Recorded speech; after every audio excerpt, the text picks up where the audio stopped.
So last week we started talking about standard normal distributions, and we used data to say, okay, well, this is 95% of this data falls below this point, right? So you could say, oh, well, I know 95% of sunflowers are below 73 inches, right?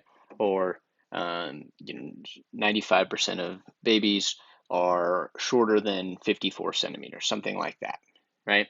And so we can take data and we could find probabilities, okay? And so we did some practice with that last week.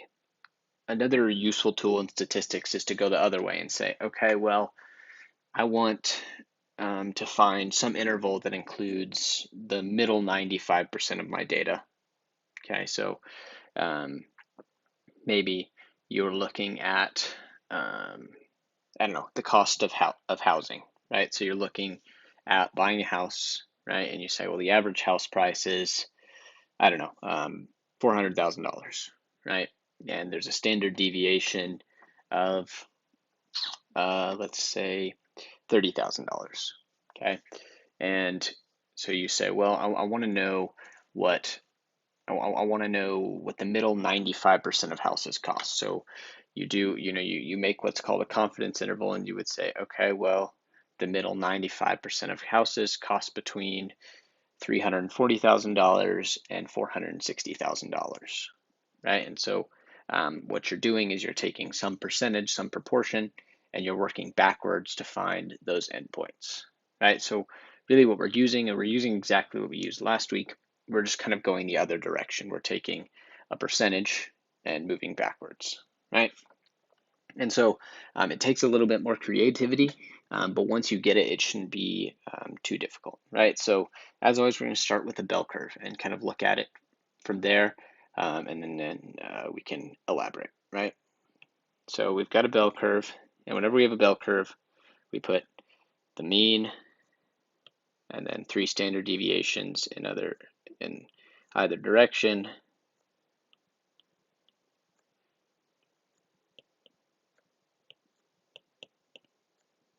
And beautiful. Okay. So let's say that this is some random data set, and I would like for you to find the middle 95%, 98% of the data. Let's do 98. So I want to find the middle 98% of the data. Okay. And really what that is just the 98, with a 98% confidence, I can say, I know with 98% confidence, my data is going to fall within this interval, right? And what that does, it allows you to kind of um, disregard outliers, right? Like if you're buying a house, maybe there's some really cheap houses that need a lot of work, and so that's why they're really cheap, and some really expensive houses that are well out of your price range and not really worth looking at, right? We want to look at that middle 98% of houses that are one within your price range and two fit your needs, right? So to do that, the first thing we have to understand is that 50% of the data falls above the mean and 50% falls below, right? So 50% of the data is on the right side of my mean, my average, and 50% is on the other side as well, right? So if I'm going to find this 98% confidence interval in the middle, I'm not just going to start from 0% and go up to 98%, right? Because what that does is that includes those really cheap houses that need a lot of fixing up that we don't want, and it doesn't include some of the higher end houses that we might appreciate, right? So what we do is we want to take whatever our confidence interval is. So in this case, it's 98%, and I'm going to cut it in half, right? Oh, not a pen. I'm going to cut it in half. So 98% divided by 2 is going to be 49. Okay, so 49. And what this tells me is I want to go 49% above the 50% mark and 49% below the 50% mark. So 50 plus 49 puts us at 99%, and 50 minus 49% puts us at 1%, right? So now we know that between 1% and 99% is 98% of the data, and that's the middle 98% of the data, okay? So then what our goal would be step one, we would want to find the z-score. Nope, if I can spell. All right, so we want to find the z-score of this, of what 99% is, and the z-score of what 1% is. All right, so I would go to my standard normal table, okay? And I would say, well, I want the 1% z-score, so I'm looking on here for 0.01, right? 0.01, 0.01.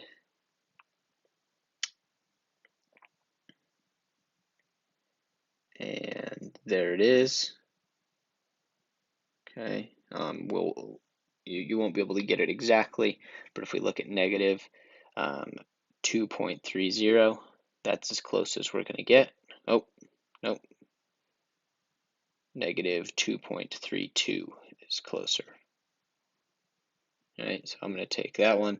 That would be my lower z-score, and then I could take my upper score of, it's going to be in the same place. We're looking for 99, and you guys can see 2.33 would be that score. Right, and then what we would do is after we find the z-score, then part two is we solve for our x values. Right, and those would be the upper and lower house values, so 340,000 and 460,000. Okay, now it's kind of tough to visualize what's happening here without actually doing an example, so let's look at an example. Okay, so let's see if I can pull it up here.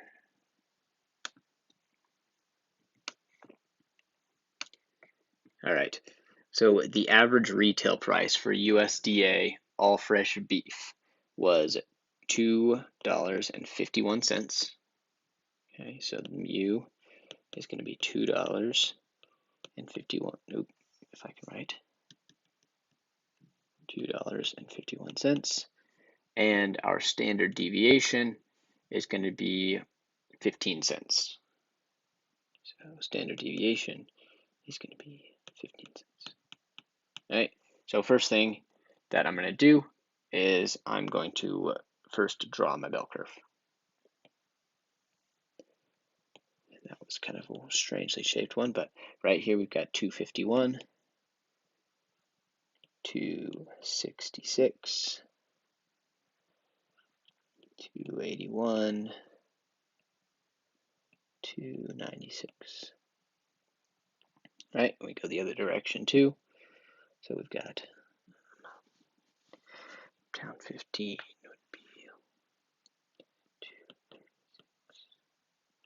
221 and 206.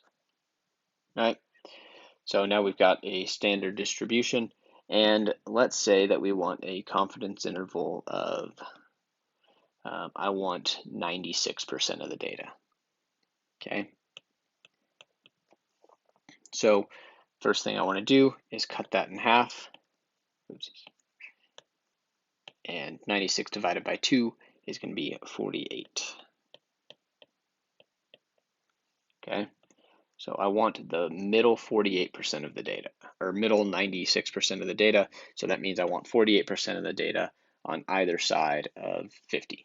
All right, so in the middle, we've got 50%, 50%, and so if I want to go up 48%, that takes me up to 98%, and if I go down, I take 50 minus 48, that gets me 2%, right? So 96% of the data is falling between 2% and 98%, and our goal is to find what these two values are, right? And I know what they are, so I was able to draw them appropriately on the graph. So you guys can see that they would be between 2.06 and 2.21 and 2.81 and 2.96, but truthfully, that is not the way it might go, right? You might just sketch those on there, not knowing exactly where they would be at, but you'll start to get a little bit of an idea where they end up in terms of how many z-scores away, right? And that's just something that comes with practicing, okay? So how do we go about this? Well, remember that 2% corresponds to a probability of 0.02, and 98 corresponds to a probability of 0.98.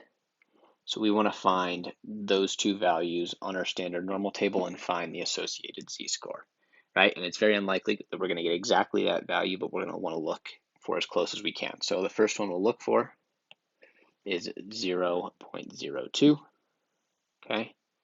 So I'm going to come over here, and there's a ton of values. I know that 0.02 is going to be negative, so I'm down here, 0.01, 0.01. Okay, so right here, let's see here. So hopefully you guys can see that, 0.1970, and just to the left of it, 0.2018, okay? So 0.02 is directly in between those two values, okay? Now, there's a couple ways of going about this. First one would be just to say which one's closest to 0.02. Well, that would be this one here. If I can, that one. It's only 18 hundred thousandths away. Well, the other one is 30 hundred thousandths away. Alternatively, you could say, well, I'm just going to pick directly in the middle. So we've got negative 2.0 between 5 and 6, so 2.05 or 2.06. You could go directly in between the two and go 2.055, right? And that's what we'll do because that would kind of put us in between those two values. Oh. So the z-score would be 2.055. It's between, you could also do 2.05 and 2.06. I would be totally okay with both of either of those, but I'm going to go with 2.055 because it's just slightly more accurate, right? It's that much closer. So we want to do the same thing, except for this time we're looking for 0.98. So 0.98 will be down here, and it should be in pretty much the same spot, right? Because it's symmetrical. It's below and above, the same distance. So I'm over here, and I see 0.979, and I see 0.9803, right? And if I look, that's between 0.5 and 0.6, and it's 2.0. And so what I'll do is, once again, it'll be the same value. And I forgot to say that this is the negative one, right? It's negative, and this would be positive 2.055. So the cool thing is when you take a confidence interval, it's just going to be the negative version and the positive version. So once you find one, if you've properly set it up, right? So that meaning that I found 48%, I wanted 48% above and 48% below, then you would just take the same z-score, the negative and the positive version, okay?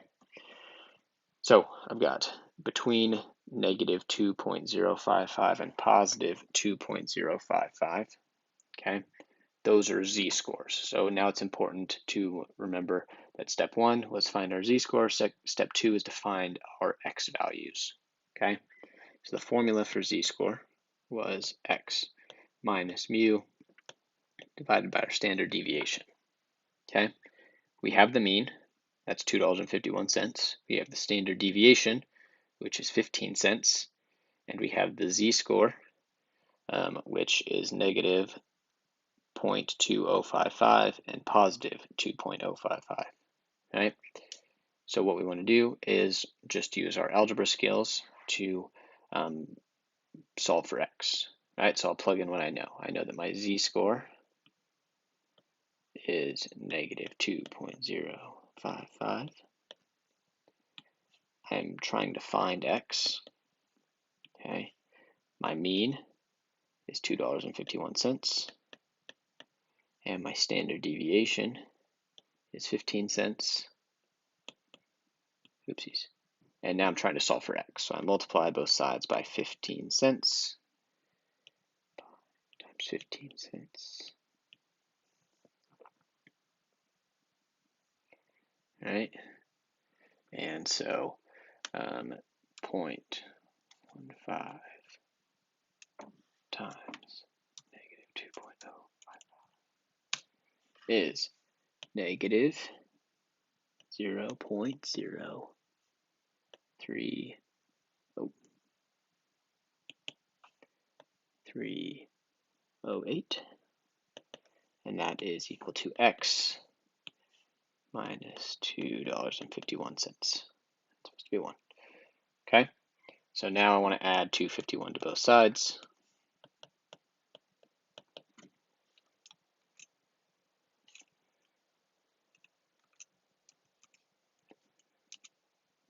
Okay, and what that leaves me with is that our lower x value is equal to $2.20. Okay, this is where we can use the idea of symmetry. So let's actually make that yellow. So $2.20. All right, so this is $2.20,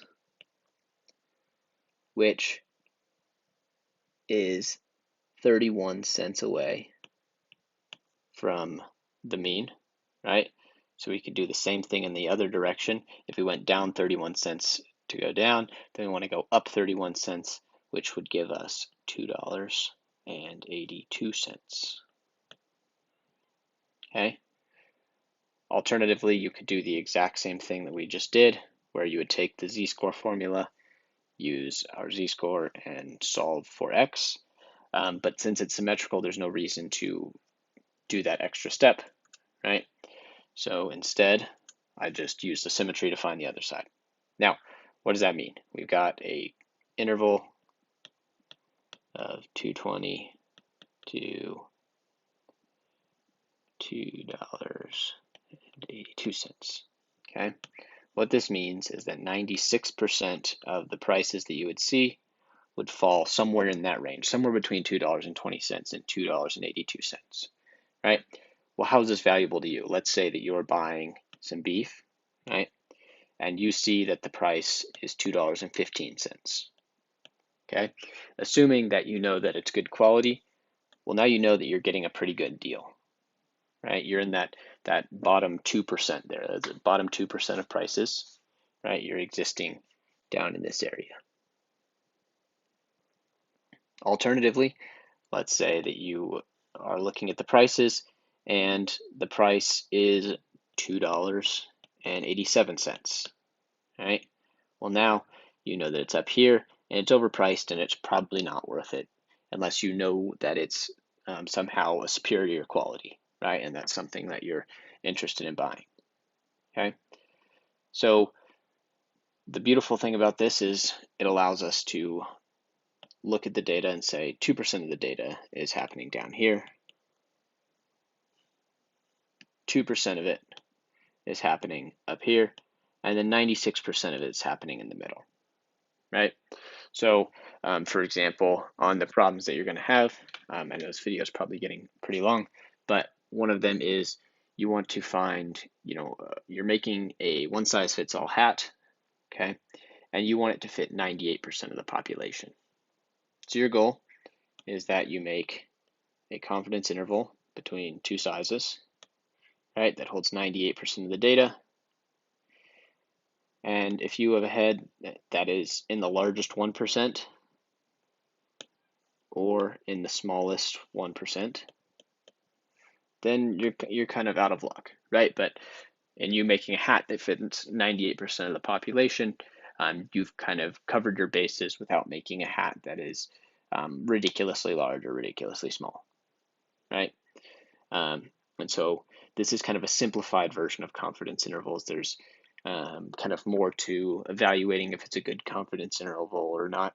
But the idea remains the same, where if you can look at here's where 96% of the data falls or 98%, that's a nice way to go and evaluate something, right? Whether it be you're looking at average temperatures or you're looking at average house prices or head sizes or the price of beef, right? This is widely valuable so long as you have a normal distribution.